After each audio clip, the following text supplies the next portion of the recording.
ಇವತ್ತು ಅದನ್ನು ಪ್ರಶ್ನೆ ಮಾಡ್ತಾ ಇದ್ದಾರೆ ಹೈಕೋರ್ಟ್ನೆಲ್ಲ.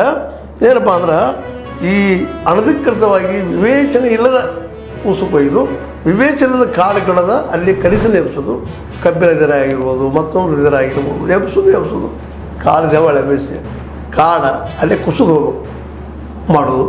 ಇದು ಯಾವ ರಾಜಕಾರಣ ಇದು? ಇದಂಥ ರಾಜಕೀಯ. ಜನರ ಕಲ್ಯಾಣಕ್ಕೆ, ಜನರಿಗೆ ಸ್ವಚ್ಛ ನೀರು, ಶುದ್ಧ ನೀರು ಸಿಗೋದು ಒಪ್ಪಲಿರಲಿ, ಇನ್ನು ನೀರೇ ಸಿಗೋದು ಕಷ್ಟ ಅದ ಅಂತೇಳಿ ಹೈಕೋರ್ಟ್ ಕಳವಳ ವ್ಯಕ್ತಪಡಿಸೋದು. ಕಳವಳ ಅಲ್ಲ, ಫ್ಯಾಕ್ಟ್ ಇದು. ಇನ್ ಫ್ಯೂಚರ್ ಭವಿಷ್ಯದಲ್ಲಿ ಮಕ್ಕಳಿಗೆ ಬದುಕೇನ, ಅವ್ರಿಗೆ ಉಳಿದಕ್ಕೇನ ಅನ್ನೋದನ್ನ ಇವತ್ತು ಪ್ರಶ್ನೆ ಮಾಡ್ತಾಯಿಲ್ಲ ಹೈಕೋರ್ಟ್.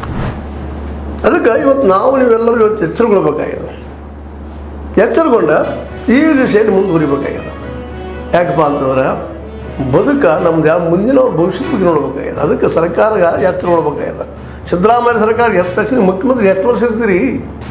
ಭಾಳ ಇನ್ನೊಂದು 2-2.5 ವರ್ಷ 5 ವರ್ಷದ ಇರ್ತೀರಿ. ಆದ್ರೆ ಇತಿಹಾಸ ಉಳಿಯೋದು ಕೆಲಸ ಮಾಡಿರಿ. ಯಾರಾದರೂ ನದಿಗಳನ್ನು ಉಳಿಸ್ರಿ, ಇವತ್ತು ಕಾಡುಗಳನ್ನು ಉಳಿಸ್ರಿ, ಮರಳನ್ನು ಉಳಿಸ್ರಿ, ಮನೆಗಳು ಬೇರೆ ಒಬ್ರು ಕಟ್ಟಕ್ಕೆ ಏನು ಸಾಧ್ಯ ನೋಡ್ರಿ, ಜನರಿಗೆ ಗೈಡ್ ಮಾಡಿರಿ, ನೀವು ಅದ್ರ ಪ್ರಕಾರ ನಡೀರಿ.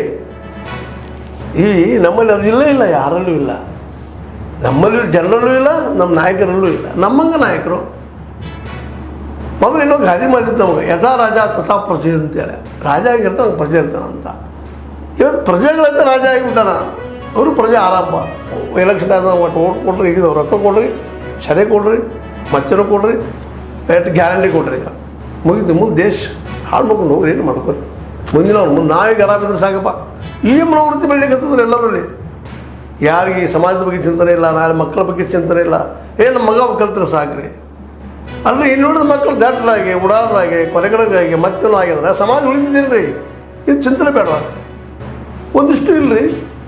ಸರ್ಕಾರಿ ಶಾಲೆಗಳನ್ನ ಯಾಕೆ ತೆಗೀರಂತ ಹೇಳೋದಪ್ಪ ಅಂತಂದ್ರೆ ಎಲ್ಲರಿಗೂ ಮುಟ್ಟಂತ ಯಾಕೆ ಹೇಳೋದಂದ್ರೆ ಎಲ್ಲ ಮಕ್ಕಳು ಸುಸಂಸ್ಕೃತರಾಗ್ತಾರೆ ರೀ. ದೇಶ ಹೆಂಗೆ ಕಟ್ಬೇಕು ಚಿಂತನೆ ಮಾಡ್ತಾರೆ. ತಿಳಿತಿದ್ದೆ ಅವ್ರಿಗೆ. ಇವತ್ತು ಎಷ್ಟೋ ಜನರಿಗೆ, ನಮ್ಮ ಹೆಬ್ಬಟ್ಟಿನ ಮಿತ್ರರಿಗೆ ಇನ್ನೂ ಯಾವ ಕಾಲದಲ್ಲೂ ಇದ್ದಾರೋ ಮಾರಾಯ ನೆನಪಿಸ್ಕೊಂಡ್ರೆ ಭಯ ಅನ್ನಿಸ್ತದೆ.